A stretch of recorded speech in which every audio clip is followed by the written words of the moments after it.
I'm Chris Babcock. Most of you know me. I'm a shepherd here, and I'm filling in for Mike while he's up at the snow park, and unapologetically chewing on cough drops while I'm doing it. And today we're going to continue on with the Gospel of John. We've been in it for quite some time now, and I wasn't here last week, but I think Mike spoke of the raising of Lazarus, right? I'm hoping I have this order right. It seemed like it was last time.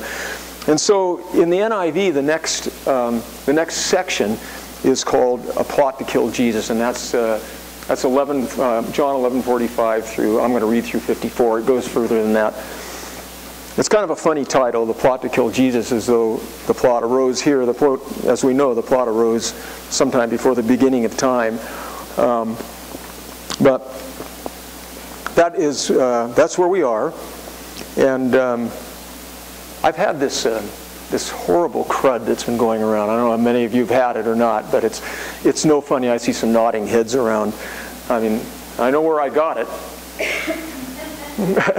From Miss Lucinda back there a couple of weeks ago. Anyway, it really knocked me down, and I was about in the worst part of it Monday of this week, and I had to go to Eugene to do something, and I didn't feel like going, but I went, and on my way home, driving back over here, I looked at my phone, and there were a bunch of text messages on it. Now, this won't be nearly as much fun to tell you about because Norma Rice isn't here at this. She was at the last service, so I was able to be at least have her here while I was to use my passive-aggressive behavior on her. And but she was texting me, and she was panicked because I had not yet given her a title for what I was going to talk about today, and because I didn't have one. The last thing I felt like doing was putting anything together. I felt terrible. But I saw the message, and she made this threat. She was manipulating me, and she threatened that she was going to send to the bulletin another title, which she knew I wouldn't like at all. And so I had to get back to her, and I called her back someplace about Lieberg on my way home.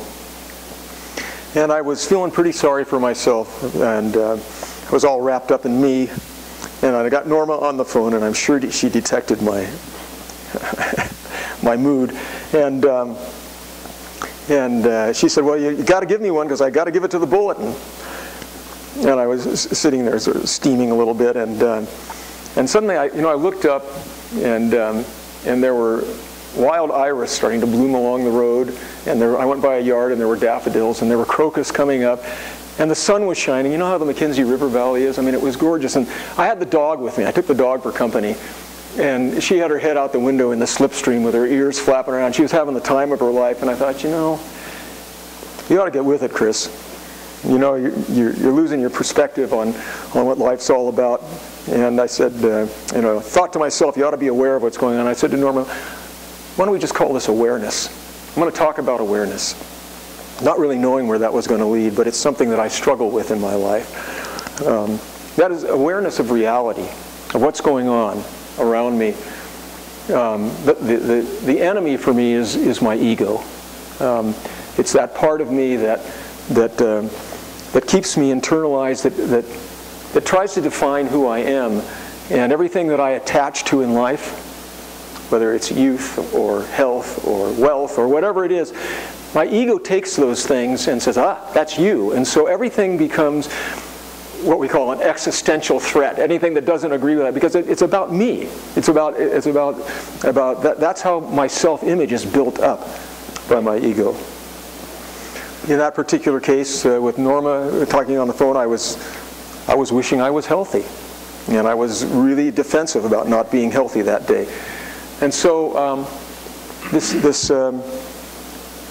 thing about ego, and you can use any words you want for that. Ego is sort of a modern word, and if you don't like Freud very much, then you can use sinful nature if you wanted. I don't think they're exactly the same, but they accomplish the same thing. They keep me away from God, and they keep me from understanding and seeing and being aware of God's plans and what's going on, what's really going on out there. And I wanted to read just 45 through 54:11 with that underlying theme of are we aware? Am I aware? Because I'm not a lot of the time. And here, the Jews of the time were unaware of what was going on. I don't see any great evilness here. I mean, I know that I've read plenty of expositories, particularly by John Calvin, who uses words like monsters and things like that for the Jews of the time. I don't see that at all. I just see myself here. I see myself as all swept up in myself, defending myself against things. And so I'll just read through this. Therefore, many of the Jews, so remember, Lazarus has just been risen from the dead. This is sort of Christ's last action in this central act of his ministry, and there's one act left. Therefore, many of the Jews who had come to visit Mary and had seen what Jesus did, that is, raise Lazarus from the dead, put their faith in him, but some of them went to the Pharisees and told them what Jesus had done. Then the chief priests of the Pharisees called a meeting of the Sanhedrin. What are we accomplishing? And I've read in some of the notes in some of the Bibles that it says, what should we do about this? So, what should we do about this, they asked. Here is a man performing many miraculous signs. If we let him go on like this, everyone will believe in him, and the Romans will come and take away both our place and our nation. And that's sort of the crux of it.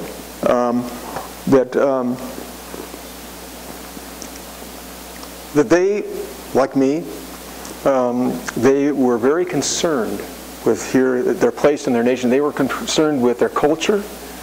They identified themselves. They felt this sort of existential threat to themselves by what might happen. All for good reasons. The Romans were to be feared, and so they felt that threat, and they acted on it. And they felt the threat to themselves. Our place, they say, that Jesus was going to bring the Romans and they would lose their place. Their place being not just their culture, and they had good reason to worry about losing their place. They had good reason to worry about losing their land. They'd been exiled. They knew, as a culture, they knew what that was about. And I can't fault them for defending their religion. This is what they had been doing for millennia.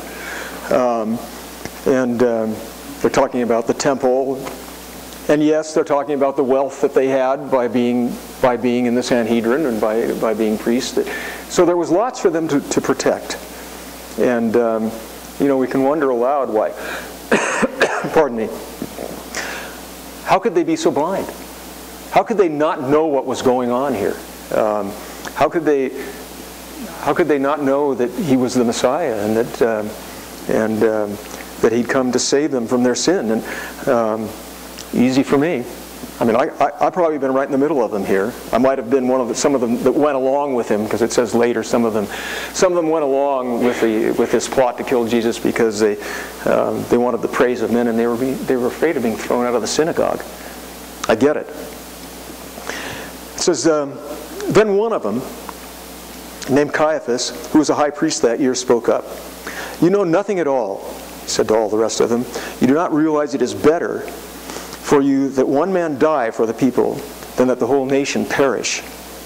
He did not say this on his own, but as a high priest that year he prophesied that Jesus would die for the Jewish nation, and not only for the nation but for all the scattered children of God, to bring them together and to make them one. So from that day on they plotted to take his life. And it goes on to say, therefore Jesus no longer moved about publicly among the Jews. Instead, he withdrew to a region in the desert, to a village called Ephraim, where he stayed with his disciples. He went out to Brothers.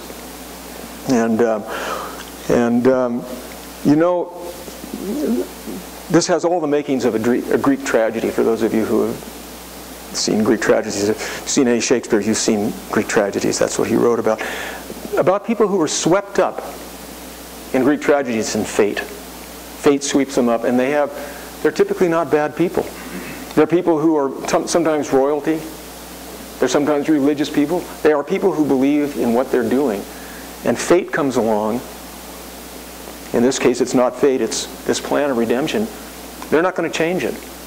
And yet they struggle and struggle. This is a snowball building up snow and picking people up and rocks and everything else, and they just are getting swept away by what's going on, and they can't fight it. And the last 54 says that Jesus no longer was among them. His job was done. At least that last thing he had to do was to raise Lazarus. Everything else was going to go forward from there. And it was going to end in the last act, which would be his death, his suffering, death, and resurrection. And so that's where we are with this. And,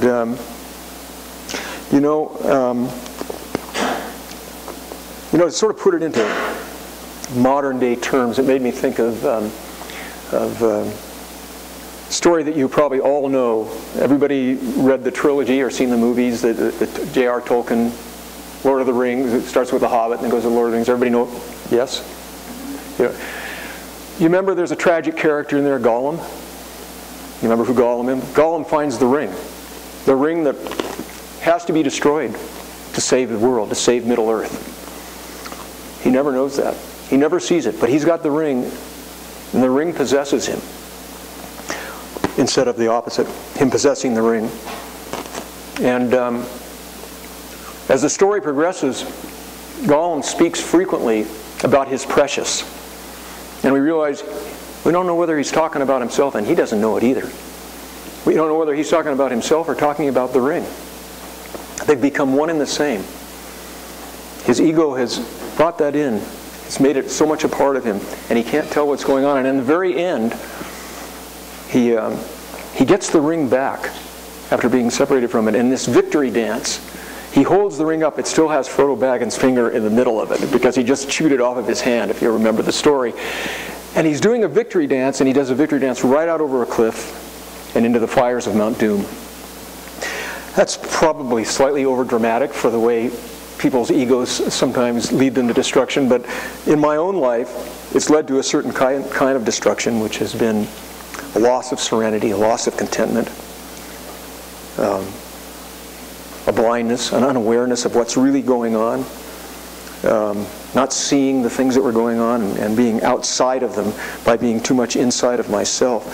And if you think this is crazy, my daughter Jenny yesterday read to me something off of her telephone about in Mumbai today. It has been out in Mumbai, India. It's been outlawed. Selfies have been outlawed. There's far too much death by selfies. You know, people are taking selfies and walking out into traffic and getting smacked or off of cliffs. They deserve it. Say what, Michael? They deserve it. Yeah. Why not? Yeah. Why not? So, you know, this ego thing has a tendency to be self-destructive and to keep us from really, for me, having the great satisfaction and pleasure and serenity and contentment, whatever you want to call it, but the awareness of seeing God's plans in my life and the plans in the lives of others. And this will be a little different from the normal kind of sermon. This is not a sermon, this is a share today. I'm going to share with you a story about myself, because it's really the only thing I know much about. And even that's questionable at times, but I wanted to share with you something that happened to me 15 years ago that brought it home to me how unaware I was of what was going on and what reality was all about. And this was the events surrounding my dad's death. And my dad was a great friend of mine, one of my best ever. And he was, the end of 1999, he was dying of metastatic cancer. And he was a doctor. And he had decided that rather than put himself and his family through the suffering of the terrible death that comes with metastatic cancer so often, that he would starve himself to death.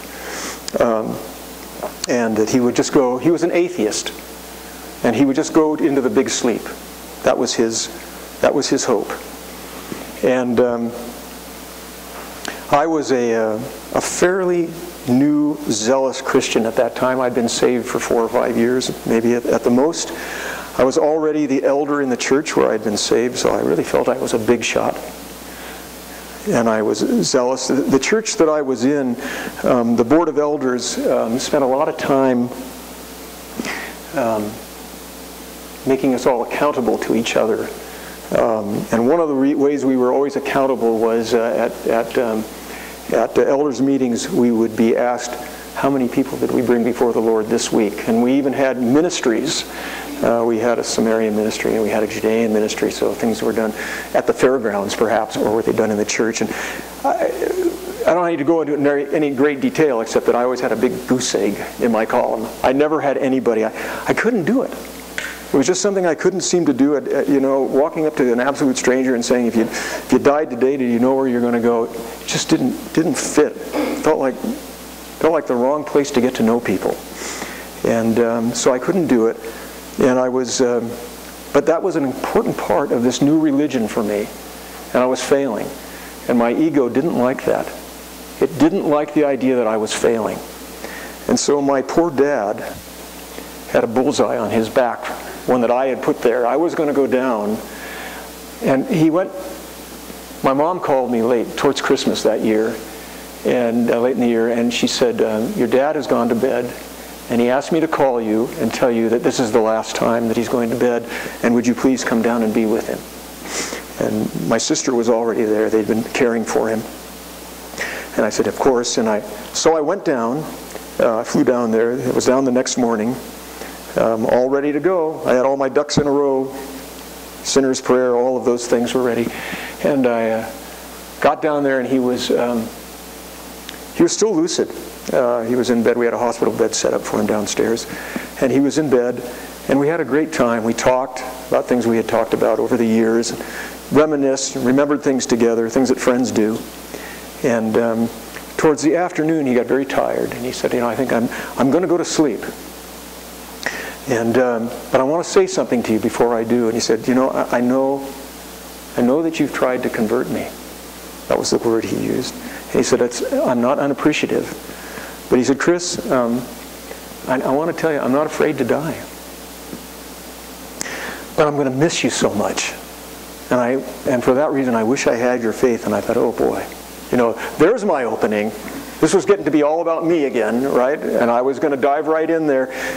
This poor man, this was my deal. And I looked, and he was sound asleep, and he was breathing easy. And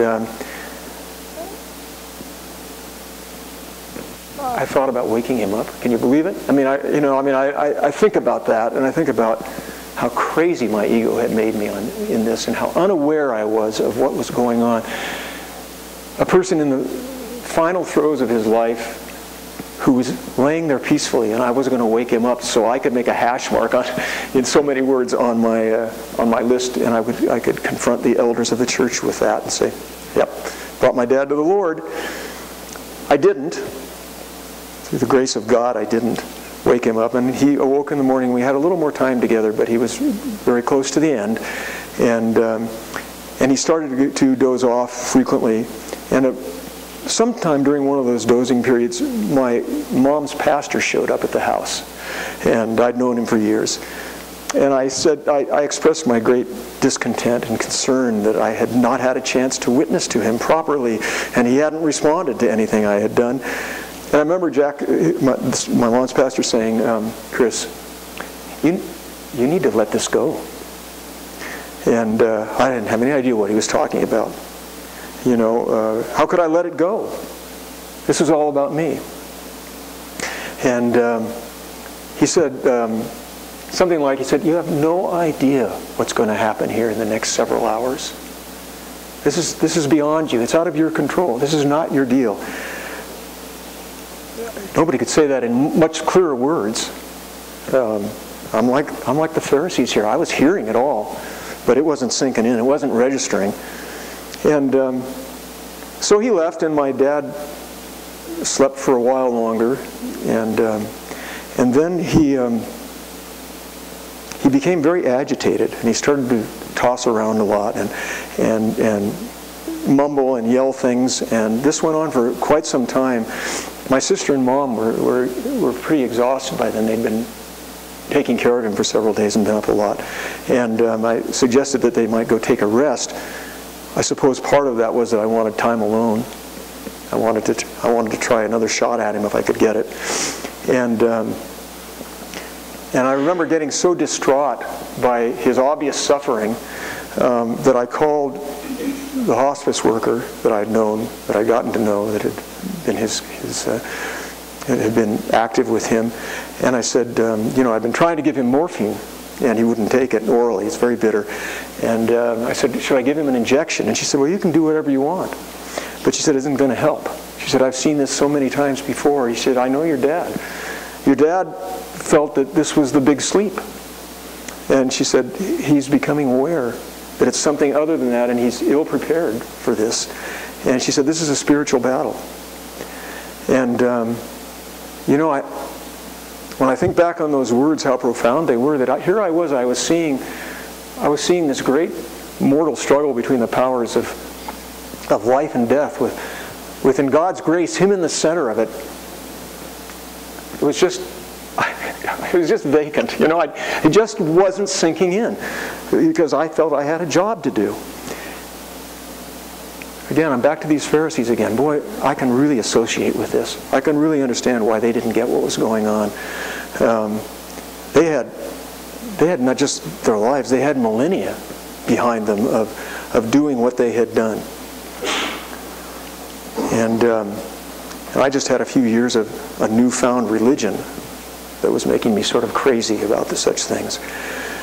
Anyway, try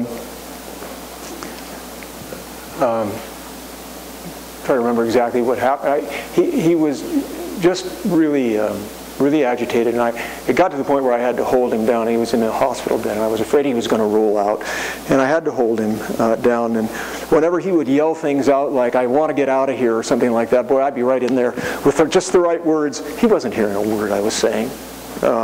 This was not my battle. But he kept thrashing around, and then, as I said, my sister and mom were sleeping or resting at the time, and suddenly it was dark, so it was probably 7 or 8 o'clock. He rolled over on his back and did something very uncharacteristic for him. He put his hands, his eyes were closed, he put his hands together, but he was calm. And I thought, I better call my mom and sister. Something's going on here. And there they were. They were right there. They'd come downstairs all on their own. They were aware. They knew what was going on. They were tuned into this whole thing. The women are much better at this than the men. And I'm not doing this to blow smoke in your ears, you ladies. You don't have the egos that we have as men. Maybe it's this culture. I don't know what it is. The Sanhedrin would have done much better to have a bunch of women there. I think they might have caught on to what was going on. But the girls understood. They were there. He had calmed down. They knew they had to be there. And then he raised them up in the air. And my sister, I was sitting in a chair, and my sister was next to me. And she had her hand on my shoulder, and she squeezed my shoulder, and she said, he's praying. And I thought, what? What are you, praying? I haven't taught him the sinner's prayer. How could that be? And I just, I always dismissed my sister until that time. She lived in Santa Cruz, California. Anybody know where that is? I mean, it's where old hippies go to die, and it's full of them. And my sister was one such person, fabulous person. She is a caregiver extraordinaire. She does healing touch on addicts and the indigent, and she's so attuned and so aware of other people. Anyway, I didn't believe what she said, and because I could repeat this over and over, but it's the absolute truth. I just hadn't done my part yet. And then he opened his eyes, and he was completely lucid. He couldn't talk. He was far too weak to talk, but he wasn't too weak to smile. He saw us all looking at him, and he smiled at us, and he looked back and forth between us. That part I got. I understood what he was telling us with his eyes. You guys take care of each other, because that involved me. And then he locked in on me for a couple of minutes, and he got this very amused look on his face. I always amused him, with my pontificating and my sophomoric way of thinking of things. He was a very wise man, And but I think about that look. I think that's the way God looks at me so often. In a very nice way, He's amused by me. You know, not judging. He doesn't judge me for it. He's just pleasantly and warmly amused because He loves me. And He lets me go through these things. And that was my dad. That was the look. I didn't understand that look. But I'd seen it before many times. In fact, that look, one time I was talking to him about something and he got that very amused look on his face, and Jackie snapped a picture of him. And we have that picture up in our study with that. He's looking at me with that very amused look. This is when he wasn't very sick yet at that point. Anyway,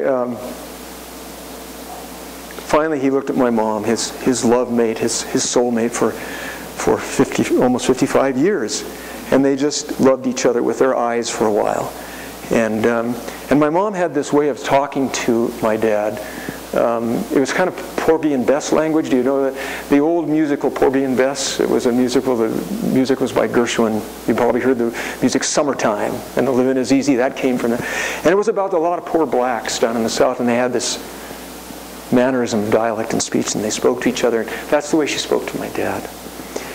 And but she was looking at him, and she said, "Oh, darling," and she said, "You're so thirsty." And I'm thinking, where is that coming from?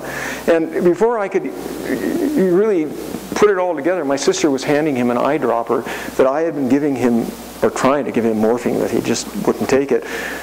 And she had the eyedropper, and she picked up some water. My mom picked up some water in that eyedropper.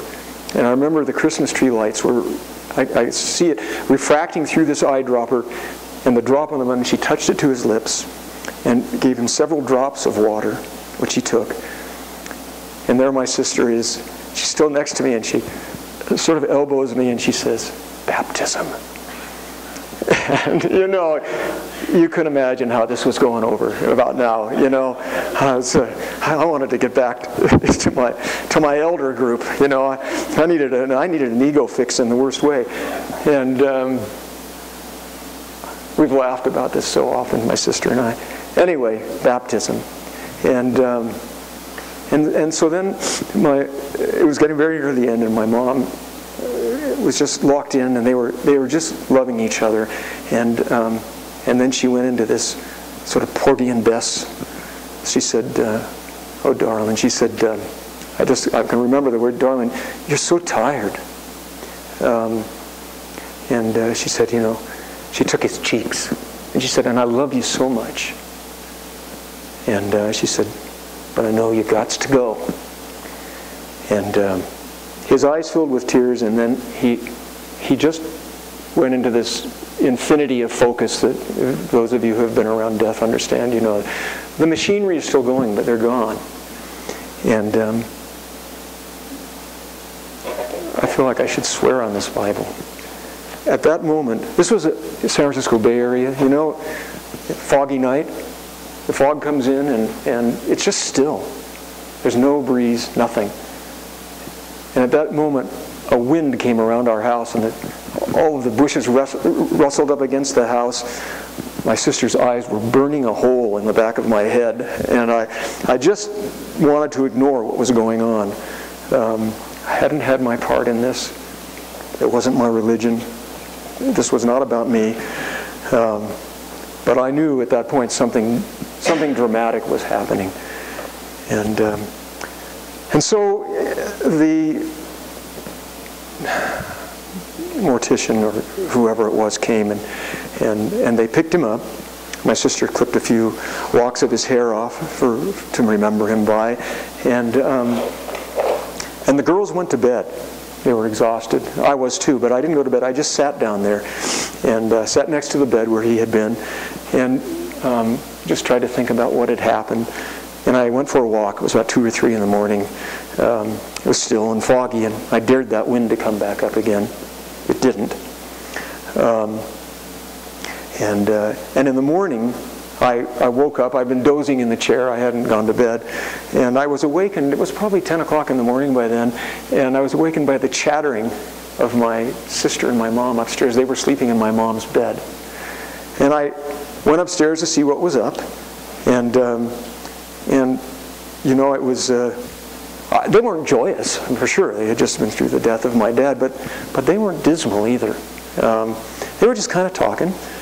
And I came walking in my wrinkled old clothes and bleary and red-eyed, and my mom said, "Oh dear." She said, where have you been? And I said, I've been with Dad. I've just been thinking so much about how much I'm going to miss him and that I might never see him again. And she said, "Oh, you need to sit down." She took my hand and she sat down, and I sat down next to them on the bed, and she said, "I want to ask you a question." I said, "Sure." She said, what do you think was going on? What do you think all that was all about? I said, "I don't know. You tell me. You seem to have been so attuned to it." She said, "Well, I'll tell you what the look he gave you was all about." She said, "I've seen that look a dozen times." She said, it really was. He was amused. He was telling you he'd seen things you had never seen. In this battle that had been fought, for lack of a better word,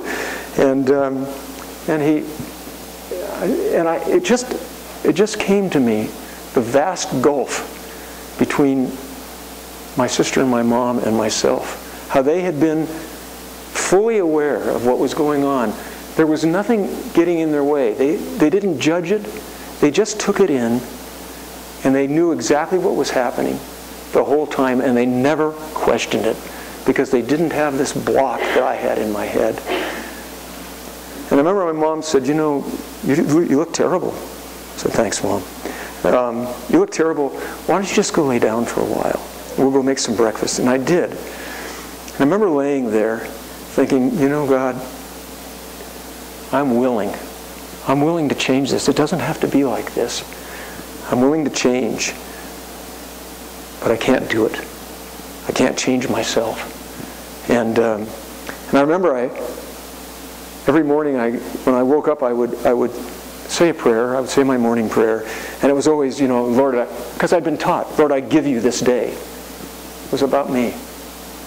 And I thought, no, Lord, I receive this day from you. It was the first time I ever prayed that. I pray it to this day. For 15 years I've said that when I wake up. I receive this day. Give us this day our daily bread. I receive it from you, Lord. And I asked him